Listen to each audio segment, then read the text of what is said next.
Hi అండి, అందరూ ఎలా ఉన్నారు? అందరూ దొంగలు. హర్ష సాయి, బయ్యసని యాదవ్, ఈ ఇమ్రాన్ ఖాన్ మొత్తం వీళ్ళందరూ దుబాయ్ పారిపోయారండి. అసలు ఈ దుబాయ్కి యూట్యూబర్లకి సంబంధం ఏంటి? అసలు ఇంత 10,000 కోట్ల రూపాయల డబ్బు హవాలా రూపంలో ఎలా దుబాయ్ నుంచి ఇండియాకి, ఇండియా నుంచి దుబాయ్కి ఎలా ఈ హవాలా ఎలా జరుగుతుంది అని మీకు పూర్తిగా చెప్తాను. వీడియో సినిమాని మించి ఉంటుంది. అసలు మర్చిపోండి, ఇంకా సినిమాలు కూడా దీని ముందు దగ్గర, ఎందుకని అంత పెద్ద స్కామ్ ఉంది. అందుకే కదా ఇప్పుడు మీరు చూసుకుంటే ఏసీబీ, సిబిఐ ఈడీ రంగంలోకి దిగింది. ఇప్పుడు ఈ ఈడీ రంగంలోకి దిగిందంటే అక్కడ మీకు మనీ లాండరింగ్ హవాలా జరిగింది కాబట్టి ఈడీ రంగంలోకి దిగింది. అది కూడా కోట్లలో రూపాయలు, 100 లక్ష 2 లక్షలు అయితే కాదు. ఇంకా చాలా మంది యూట్యూబర్లు అయితే దుబాయ్ పారిపోతున్నారు. అసలు అందరూ దుబాయ్ ఎందుకు వెళ్తున్నారు అంటే వీడియో చూస్తే మీకు అర్థమవుతుంది. ప్రూఫ్లతో సహా చూపిస్తాను. ఫస్ట్ అయితే ఒక లైక్ కొట్టండి. ఫస్ట్ నాతోనే స్టార్ట్ చేద్దాం. అసలు నా యూట్యూబ్ ఇన్కమ్ మీరు చూసుకుంటే ఏది 2024 నాకు వచ్చింది అక్షరాల 1,30,00,000 రూపాయలు. మీకు కనబడుతుంది కదా, ఇదిగోండి 365 డేస్ అంటే కరెక్ట్గా ఈ రోజుకి వస్తుంది 1,30,00,000 రూపాయలు. ఓకే, మీరు చూస్తున్నారు కదా. ఇప్పుడు నా యాక్సిస్ బ్యాంక్ ఒక సంవత్సరం 2024 నుంచి 2025 వరకు స్టేట్మెంట్ తెచ్చి చూపిస్తాను. డేట్ ఎంత? 19/3/2025. మొత్తం ఎంత? 1,30,00,000. చూస్తున్నారు కదా. క్లోజింగ్ బ్యాలెన్స్ ఎంత ఉంది? 3,80,000 చిల్లర ఉంది. అది నా ఇప్పుడు ప్రజెంట్ నా దగ్గర 3 లక్షలు. ఏడు చేశారు సార్ 1,30,00,000 ఊరుకునే నేను ఎంత తిరిగాను. ఆ ఆర్కిటెక్ట్ పడవ వెళ్ళడానికి, పడవ దిగడానికి ఈ సంవత్సరం తిరిగిన దేశాలన్నీ పెద్ద పెద్ద దేశాలు ఖర్చు అయిపోయింది. ఈ 1,30,00,000 ఎలా ఖర్చు పెట్టాను? ఈ కార్డులతో ఖర్చు పెట్టాను. ఈ కార్డు ఏంటి అంటే ఈ కార్డు లోపల మనం డబ్బులు వేసుకోవాలి. బ్యాంక్ మేనేజర్ చెప్పి డబ్బులు వేసుకుంటే అవి ఏటీఎం కార్డులు. ఎందుకంటే చిన్న చిన్న దుకాణాల్లో డబ్బులు ఉండవు కదా, ఏటీఎంలో నుంచి పీక్కొని వాడుకుంటాను. సో ఇప్పుడు మీరు చూసుకుంటే ఈ కార్డులోకి 2 లక్షల రూపాయలు వేసాను. ఎలాగా అయ్యింది? నేను ఆ బ్యాంక్ మేనేజర్కి చెప్పాను, $2,000 వేయమని చెప్పాను. $2,000 వేయమంటే $1 ఎంత ఉంది? 88 రూపాయలు ఉంది. సో అప్పుడు ఆ లెక్కను చూసుకుంటే $2,000కి ఎంత అయ్యింది? 1,90,000. ట్యాక్స్ ఎంత కట్ అయింది? దగ్గర 35,000. టీసీఎస్ అమౌంట్ చూస్తున్నారు కదా, 35,000. మొత్తం అన్నీ కలిపి బాగా గట్టిగా వేశారు. 36,000 కట్టారు. 36,000 ఏది? జస్ట్ $2,000కి నేను 36,000 కట్టాను. ప్రతి నెల నేను గవర్నమెంట్కి 36,000 ఇవ్వాలబ్బా. సంవత్సరానికి ఆటోమేటిక్గా ఒక 5 లక్షల రూపాయలు నుంచి 10 లక్షల రూపాయలు ఈ టీసీఎస్ అవుతుంది. ఇది గవర్నమెంట్ దగ్గర ఉంది. ఎవరు ఎప్పుడు ఇస్తారు అంటే మంత్ ఎండ్లో ఇన్కమ్ ట్యాక్స్ నేను ఫైల్ చేసుకుంటే అప్పుడు నాకు ఆ డబ్బులు లెక్క అటు ఇటు అన్ని లావాదేవీలు చూసుకొని మన డబ్బు మనకు వస్తుంది. ఒక రావాలంటే వస్తుంది, పోవాలంటే పోతుంది. తిరిగి దండం పెట్టుకోవడం. ఇప్పుడు అసలు సో ఈ దుబాయ్లో అసలు వీళ్ళందరూ ఎలా చేస్తున్నారంటే మీ అందరికీ చెప్తాను. దుబాయ్ హవాలా, అసలు హవాలా అనేది ఏంటంటే డబ్బు ఇక్కడ నువ్వు హైదరాబాద్లో ఇస్తే వాడు మీ అందరూ సినిమాలో చూస్తున్నట్లు ఒక చిన్న నెంబర్ ఇస్తారు. ఆ చిన్న నెంబర్ ఇస్తే ఆ నెంబర్ తీసుకెళ్ళి సగం ఈ నోట్ని సగం చింపితే సగం అక్కడ దుబాయ్లోని, సగం ఇండియాలోని. ఆ సగం నోటు తీసుకెళ్తే మ్యాచ్ అయితే అక్కడ దుబాయ్లో మనం డబ్బు ఇస్తారు. దాన్ని హవాలా అంటారు. మీ అందరికీ తెలుసు. ఇది లీగలా అంటే ఇల్లీగల్ బొక్కలు వేసి తినేస్తారు. అప్పుడు ఈ ఎండోర్స్మెంట్ డిపార్ట్మెంట్ వాళ్ళు వచ్చి మనల్ని జరిగిందని తెలిస్తే వస్తారు. అందుకే ఇప్పుడు యాక్చువల్గా సీన్ ఏం జరిగిందంటే హర్ష సాయి, ఈ బయ్యసని యాదవ్, ఈ ఇమ్రాన్ విషయంలోని పోలీసు వాళ్ళు ఎప్పుడైతే మనీ లాండరింగ్ ఇన్వాల్వ్ అయ్యిందని వాళ్ళ నోట్లతో వాళ్ళే ఒప్పుకున్నారో, మీరు వాయిస్ రికార్డులు చూపించారు, అప్పుడు పోలీస్ డిపార్ట్మెంట్ ఏం చేసిందంటే ఈడీకి ఇచ్చేసింది, ఎన్ఫోర్స్మెంట్ డిపార్ట్మెంట్కి. మరి ఈ ఏసీబీ ఏం చేస్తుందంటే వాళ్ళేంటి యాంటీ కరప్షన్ బ్యూరో, అవినీతి నిరోధక శాఖ చట్టం ఏంటి? లంచం తీసుకుంటే అది పని.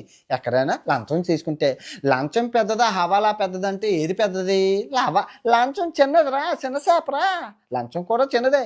ఇంతంత లంచం కలిపి ఇంత అవుతుంది. కానీ హవాలా అనేది బల్కులో 100 కోట్లు. ఇప్పటికిప్పుడు నేను 100 కోట్లు దుబాయ్ నుంచి ఇలా రప్పించుకోగలను. అది దాన్ని హవాలా అంటారు. ఇప్పుడు దుబాయ్ అందరూ దుబాయ్, ప్రపంచం అంతా దుబాయ్కి వెళ్ళిపోతారు. ప్రపంచం అంతా, మన ఇండియాయే కాదు. పాకిస్తాన్కి హవాలా హెడ్ దుబాయే, ఆఫ్ఘనిస్తాన్కి హవాలా హెడ్ దుబాయే, బంగ్లాదేశ్కి హవాలా హెడ్ దుబాయే, అమెరికా ఇప్పుడు ఉక్రెయిన్లో యుద్ధం అయింది, అందరూ ఎక్కడికి వెళ్ళిపోయారు? దుబాయ్ వెళ్ళిపోయారు. రష్యాలో యుద్ధం అవుతుంది, అందరూ ఎక్కడికి వెళ్ళిపోయారు? దుబాయ్. పాకిస్తాన్, బంగ్లాదేశ్లో యుద్ధం అవుతుంది, ఎక్కడికి వెళ్ళిపోయారు? దుబాయ్. ఇజ్రాయెల్లో యుద్ధం, అందరూ ఎక్కడ ప్రపంచంలో ఎక్కడ ఏది యుద్ధం జరిగినా ముందు డబ్బున్న వాళ్ళు పారిపోయేది దుబాయ్కే. చాలా ఈజీ, రూల్స్ ఏమి ఉండదు. ఎలాగెళ్ళి అలా తీసుకొని వచ్చేయచ్చు. ఎలాగెళ్ళి డబ్బు ఉంటే చాలా అన్ని కొండ మీద. దుబాయ్ గవర్నమెంట్ ఏమంటుందంటే మీరు కొట్టుకు సావండి, మా దేశానికి డబ్బు తెండి అంటుంది. అంటే అక్కడ అర్థం ఏంటంటే దుబాయ్లోని లోపల నీకు అన్యాయం జరగదు. మీ దేశం బయటని మీరు ఏదైనా చేసుకోండి, దుబాయ్ దగ్గర డబ్బు వచ్చేసాక అది అక్కడ డబ్బే. సో ఇప్పుడు ఈ యూట్యూబర్లు అందరూ ఏం చేస్తారంటే 2 లక్షల రూపాయలు పెట్టి ఫ్రీలాన్సింగ్ వీసాని తీసుకుంటారు. ఫ్రీలాన్సింగ్ వీసా తీసుకుంటే వీడికి దుబాయ్ ఐడి అక్కడ ఉన్నట్లు, తర్వాత బ్యాంక్ అకౌంట్ ఇస్తారు. సో ఆ బ్యాంక్ అకౌంట్ నువ్వు దేనికి ప్రపంచంలో ఎక్కడికి ఇచ్చినా వచ్చే డబ్బుకి ట్యాక్స్ ఉండదు. సో ప్రపంచంలో అందరూ ఇంత ఈజీగా ఉండదు వల్ల ప్రపంచం అందరూ ఇక్కడ వాడికి దుబాయ్ ఓడికి వచ్చే లాభం ఏంటంటే దుబాయ్ ఓడికి వచ్చే లాభం ఏం లేదు. ఇప్పుడు హర్ష సాయి వెళ్ళిపోయారు, ఈ ఇమ్రాన్ వెళ్ళిపోయారు, ఈ బయ్యస్ అని యాదవ్ ఎక్కడికి వెళ్ళిపోయారు? ఫ్లైట్లో వెళ్ళారు. ఫ్లైట్ అయిపోయిన వెంటనే ఎక్కడ దిగారు? కారు అయితే తీసుకున్నారు. మరి కారు డబ్బులు వచ్చినట్లు. కారు అయిపోయిన వెంటనే ఎక్కడికి వెళ్ళారు? హోటల్కి వెళ్ళారు. మరి హోటల్ డబ్బులు వచ్చినట్లు. హోటల్లో అయ్యాక ఎక్కడికి వెళ్ళారు? అన్నం తినడానికి రెస్టారెంట్కి వెళ్ళారు. మరి రెస్టారెంట్ డబ్బులు వచ్చినట్లు. రెస్టారెంట్ ఎక్కడికి వెళ్ళారు? అక్కడ స్విమ్మింగ్ పూల్, అది డబ్బులు. అక్కడికి వెళ్ళాక ఎక్కడికి వెళ్ళారు? ఈ ముగ్గురు బార్కి వెళ్ళారు, అది డబ్బులు వచ్చి. సో ప్రతిదీ డబ్బే కదా, ఎంతమంది వస్తే అంత లాభం. సో దుబాయ్కి ఈ డబ్బు రావడం పోవడం వల్ల ఏం ఉపయోగం లేదు. కానీ ఈ ఖర్చు పెట్టే డబ్బు దుబాయ్లో.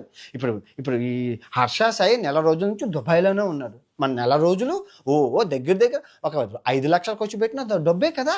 సో అందుకు దుబాయ్ ఈ సిస్టమ్ పెట్టింది. అందరూ ప్రపంచం నలుమూల నుంచి అందరూ ఇదే పత్యాపారం.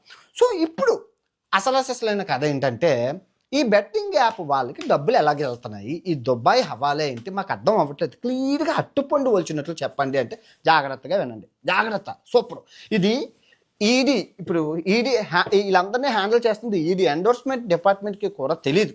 ఎందుకంటే ఇంటి దొంగని ఈశ్వరుడు కూడా పట్టుకోలేరు. అర్థం ఏంటంటే మన దొంగని, ఇంట్లో ఉన్న దొంగని శివుడు కూడా పట్టుకోలేరు. అది అంత ఈజీ. కాకపోతే ప్రపంచయాత్రకు నా అన్వేషణ 5 సంవత్సరాల నుంచి వీళ్ళందరినీ అబ్జర్వ్ చేశారు.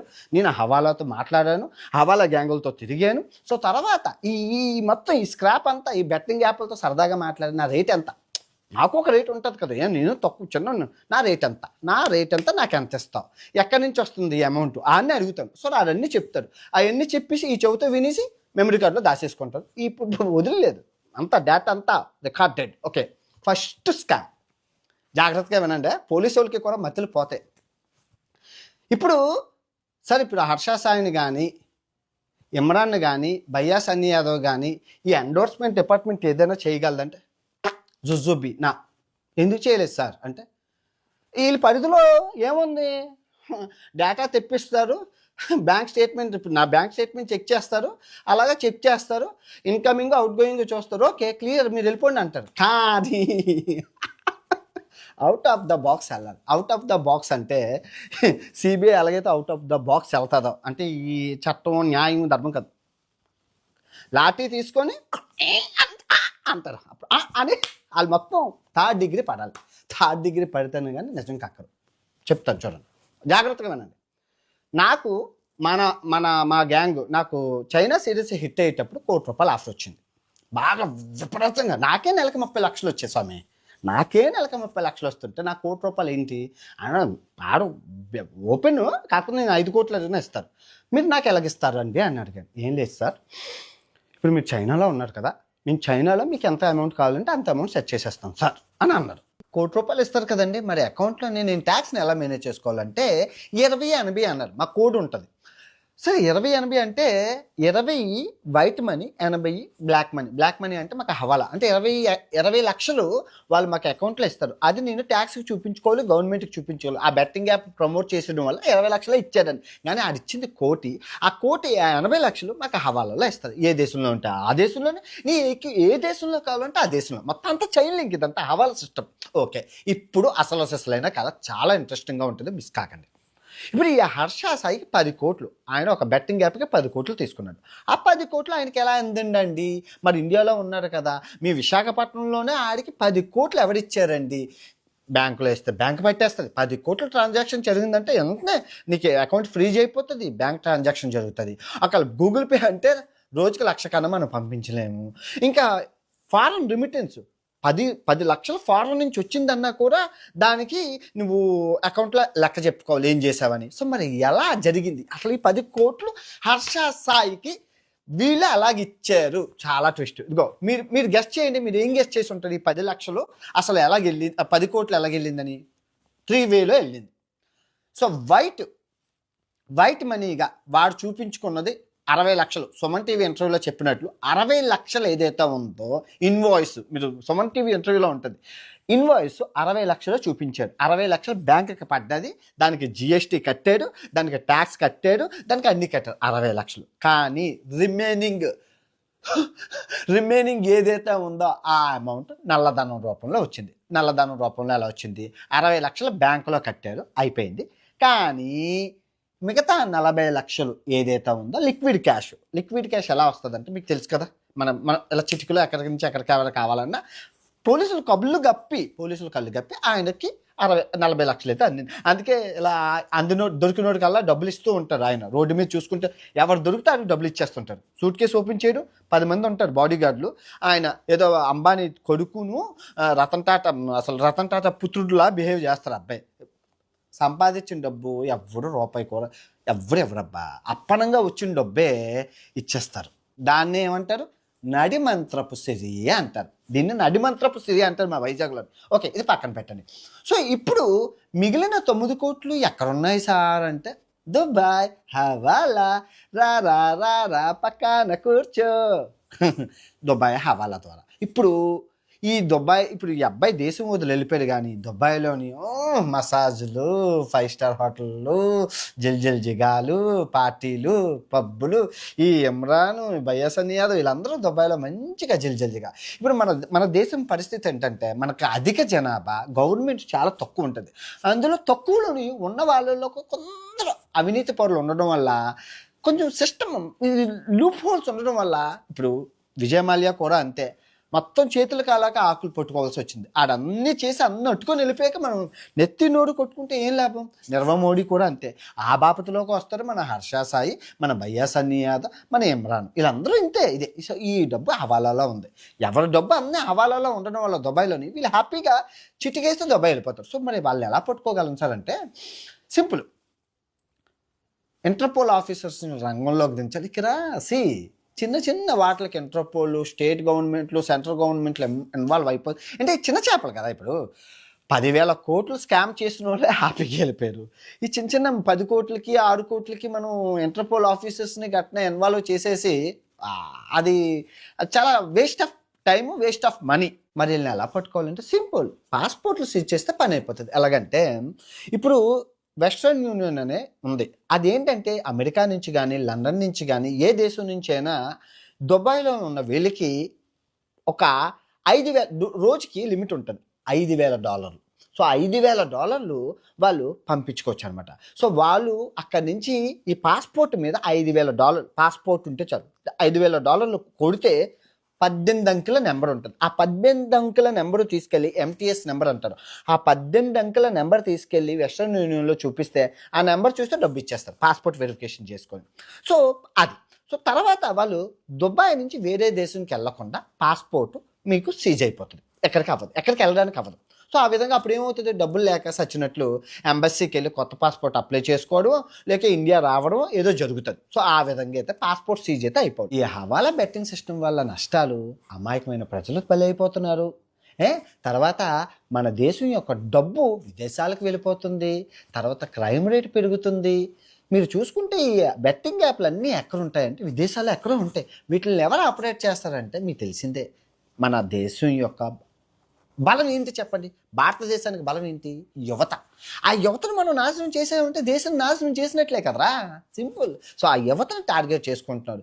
ఈ బయ్యాసన్ యాదవ్ కానీ, ఈ హర్ష సాయి కానీ, వీళ్ళంతా యూత్ని అట్రాక్ట్ చేసుకొని వాళ్ళని బెట్టింగ్ ఊబుల్లోకి దించి వీళ్ళ ఎజెండా అంతా అంతే, టార్గెట్ ఓన్లీ యూత్. వాళ్ళని నాశనం చేస్తే దేశం నాశనం చేయొచ్చని వాళ్ళు తెలుసుకొని చైనా గవర్నమెంట్స్, తర్వాత ఈ పాకిస్తాన్ గవర్నమెంట్స్ చాలా తక్కువ ఇది హ్యాండిల్ చేయడం. చాలా ఎక్కడో రిజిస్ట్రేషన్ చేస్తారబ్బా, బోల్డ్ ప్రపంచంలో చిన్న ముక్కులో పొక్కంత దేశాలు బోల్డ్ ఉన్నాయి. 5 లక్షలు ఇచ్చేస్తే రిజిస్ట్రేషన్ అయిపోతుంది ఎంతసేపు. అవి తీసుకొచ్చి ఇక్కడ మన ప్రాణాలు అయితే చేస్తాం. అవునట్లు నిమ్మకాయలు ఏంటంటే మా ఐదార్సన్ దిష్టి ఎట్టేస్తారు. దిష్టి, ఇరుగు దిష్టి, పొడుగు దిష్టి, మీ దిష్టి, అందరి దిష్టి, ఎదవల దిష్టి, బెట్టింగ్ యాపగాల దిష్టి, శత్రువుల దిష్టి, శత్రు వినాశనం, అందరూ వినాశనం. ఓకే, ఈ 2 వీడియోలు చూడండి. అప్పుడు ఎప్పుడో చెప్పిన ఈ ఎన్ని కథలు ఎవరు వినలేదు, చూడండి ఈ 2 వీడియోలను.